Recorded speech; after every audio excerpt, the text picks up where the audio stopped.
सच्चाई मैं तुमसे कहना चाहता हूं कि इसी क्षण कर्ता होने के कारण तुम दुख भोग रहे हो। कर्ता भाव से मुक्त होकर तुम इन सभी दुखों से अभी मुक्त हो सकते हो, ठीक अभी, यही इसी क्षण। जो व्यक्ति कर्ता भाव से मुक्त हो जाता है कि मेरे करने से कुछ हो रहा है। एक छोटा सा उदाहरण लेता हूं। अगर आपका बेटा पढ़ता लिखता नहीं है और आप सोचते हो कि आपने गलती करी, इस स्कूल के बजाय उस स्कूल में पढ़ाया होता, ऐसे नहीं वैसे किया होता तो मेरा बच्चा ठीक पढ़ लेता। अगर ऐसा सोचते हो तो इसका मतलब आपके कुछ करने से बच्चा ठीक हो सकता था। यानी अब आप दुखी होंगे कि ऐसा मैंने नहीं किया इसलिए ऐसा हो रहा है। अगर कोई दुखद घटना हो जाती है फिर आप दुखी इसलिए होते हो कि मुझसे गलती हो गई, ऐसा न करने के बजाय वैसा कर लिया होता तो ये घटना नहीं होती। इसी कारण आपको दुख होता है। अगर आपको ये प्रतीति हो जाए कि इसमें कुछ भी मेरे हाथ में नहीं था, ये घटना तो होनी ही थी, ये अस्तित्व की व्यवस्था थी, अस्तित्व की व्यवस्था का अंग है, ये अस्तित्व के नियम का परिणाम है, ये होना ही था, ये होता। मैं तो सिर्फ साक्षी हूं, मैं दृष्टा हूं, मैं देख रहा हूं। मैं भीतर से दुखी होने का कोई कारण नहीं है। बाहर बाहर जो करना चाहिए बेटे को अच्छा बनाने के लिए वो करते रहिए, लेकिन भीतर से बेटा कैसा रह रहा है, कैसा पढ़ रहा है, कैसा जी रहा है, इसके प्रभाव को अपने भीतर मत जाने दीजिए, तो दुख तुम्हें नहीं पकड़ेगा। एक बात।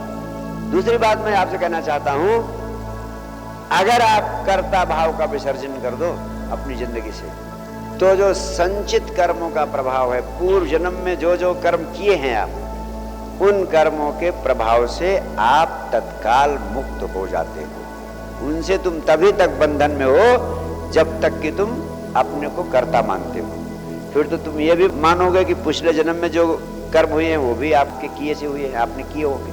लेकिन जब आप कहते हो कि मेरे करने से नहीं हुआ है, ये तो अस्तित्व ने किया है, ऐसी प्रतीति आपके प्राणों में भर जाती है, तो आप कर्मों के होने वाले प्रभाव से अपने को स्वतः मुक्त कर लेते हो।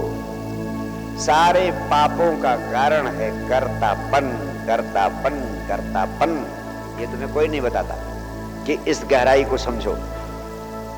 साक्षी भाव का सिद्धांत, साक्षी भाव का सूत्र भारतवर्ष की मनीषा की गहनतम खोज है। साक्षी तक विश्व का कोई धर्म आज तक नहीं पहुंच सका है। सारे धर्म दुनिया के कर्ता तक पहुंच पाए हैं, वहीं पर रुक गए हैं। सारे धर्म कहते हैं ऐसा करो, ऐसा ना करो, अच्छा करो, बुरा मत करो।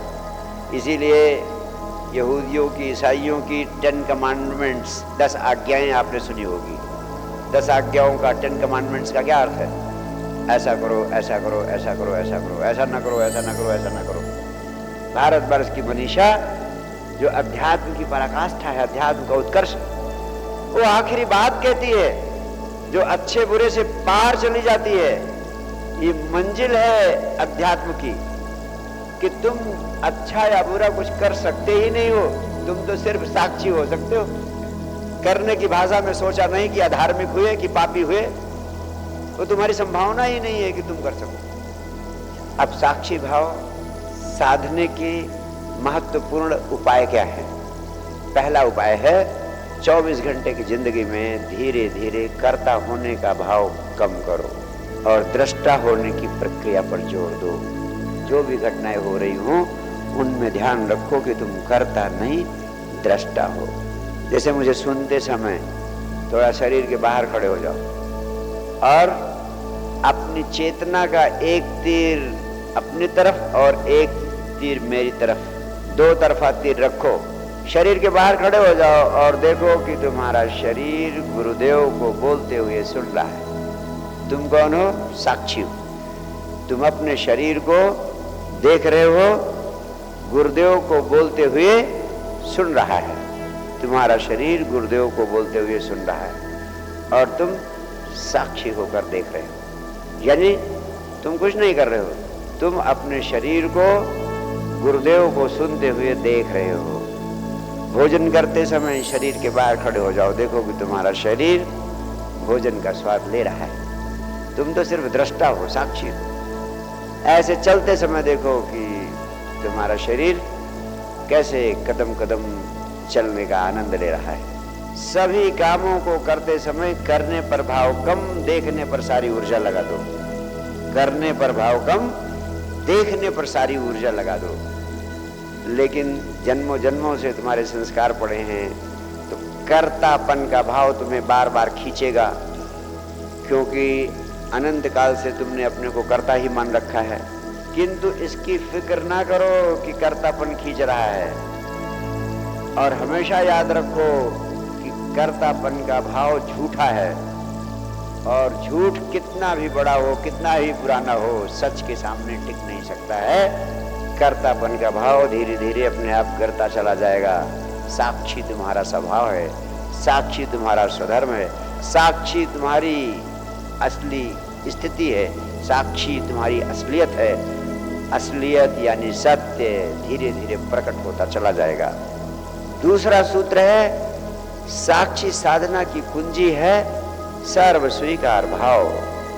जहां भी हो, जैसे भी हो, उसको वैसे ही स्वीकार कर लेने पर तुम तत्क्षण साक्षी बन जाते हो।